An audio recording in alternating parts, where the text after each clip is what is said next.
Good morning. Thank you for joining us. Today, the Mayor's Office on Women's Policy and Initiatives, MOPI, is taking over today's episode of DC's Health. Let's talk about it in observance of National Women's Health Week. My name is Shatiria Pearson, and I'm excited to be here because discussions like this are so important. Joining us today, we have the phenomenal Robin Diggs Purdue, Deputy Director of Strategy Programs and Policy in the DC Health Community Health Administration. Welcome again, and thank you all for joining us to talk about the importance of knowing about maternal health and how we can work to minimize disparities in maternal health outcome. So let's get started. Let's talk about it. What is maternal health? Well, thank you for having me today, Shatiria. But maternal health, we typically think of that as the physical health of a mom, but in actuality, it encompasses the physical, the mental, the emotional, and even the social well-being, of a mom during pregnancy, during childbirth, and the postpartum period. Absolutely.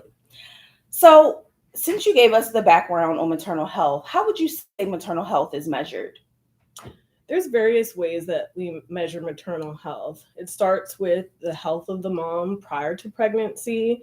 We look at factors such as pre-pregnancy weight, whether the mom has a pre-pregnancy diabetes or hypertension, other risk factors such as smoking or marijuana use or other substance abuse factors. We also look at her social environment. Is there, housing insecurity, food insecurity, other aspects of her life that could cause significant stressors that could impact the pregnancy? Thank you. So you talked to us about what maternal health is and how is it measured, and you've identified some of the social determinants of health, in addition to financial health. Of course, that's Right. always important. So my next question is, well, what are the leading causes of maternal health disparities and or deaths in the Black community within the district? Right. Well, black residents in the district are at higher risk and have higher rates of chronic conditions such as hypertension, diabetes, obesity, and other factors, right? And so that translates into the health of our black women as well. So one of the things that we are really cautious about is assessing the risk factors that Black women have and that we know may exist even prior to pregnancy, and ensuring that there are supports and programs and ways to support that mom through her journey.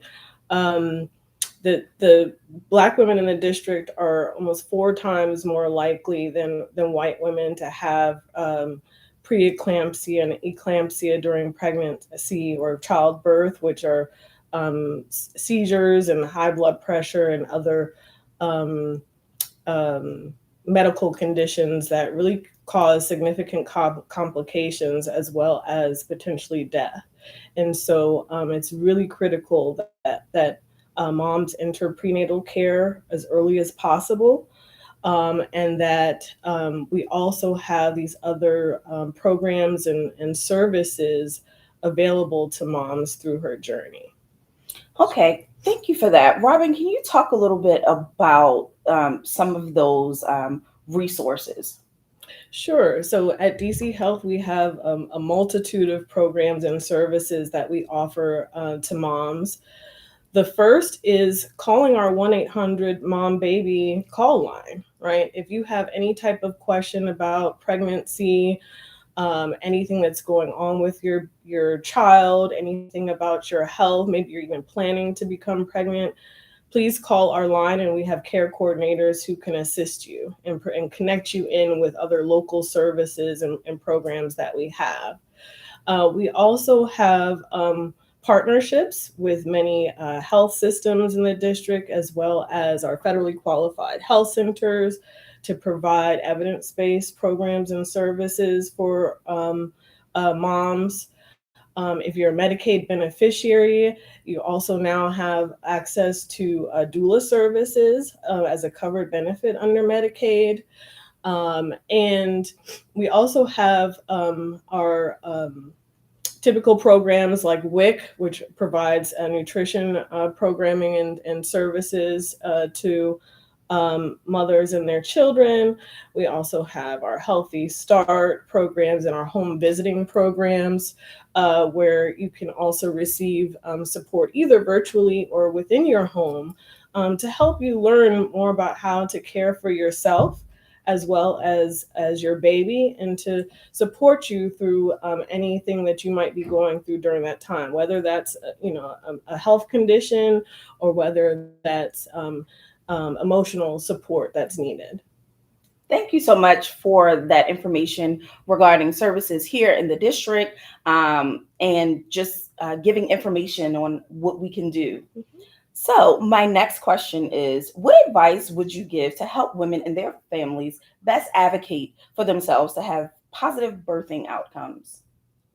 The first is to let's talk about it, right? Don't be afraid to talk about what your experience is. I think in this society, there's a lot of high expectations and norms about what your pregnancy experience is supposed to look like, and it's important for moms to feel comfortable to really speak up, and not feel ashamed or self-conscious that they may be feeling something that they're uncomfortable with, or that they need help.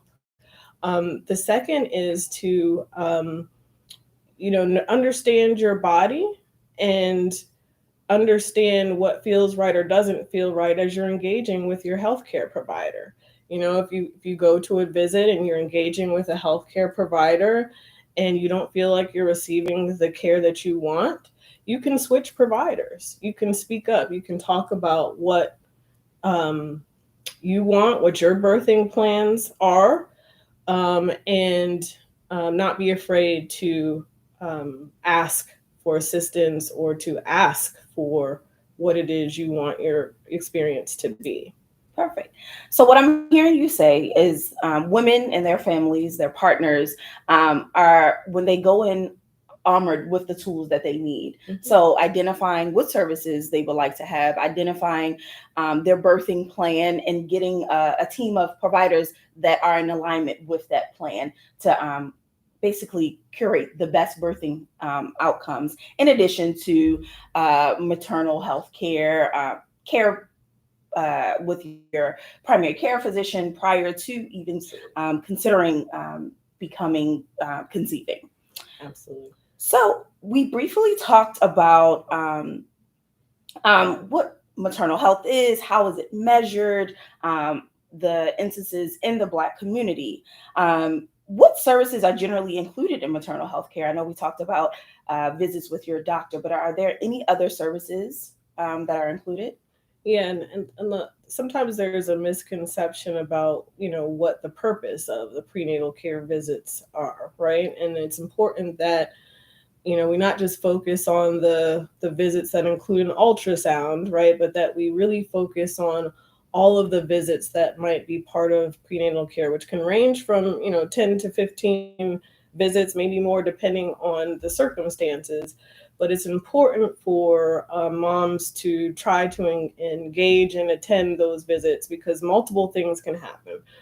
One, you're receiving tests and assessments to really track your health along the journey, right? You could start out healthy, but certain things can happen along the way, and it's important to monitor that.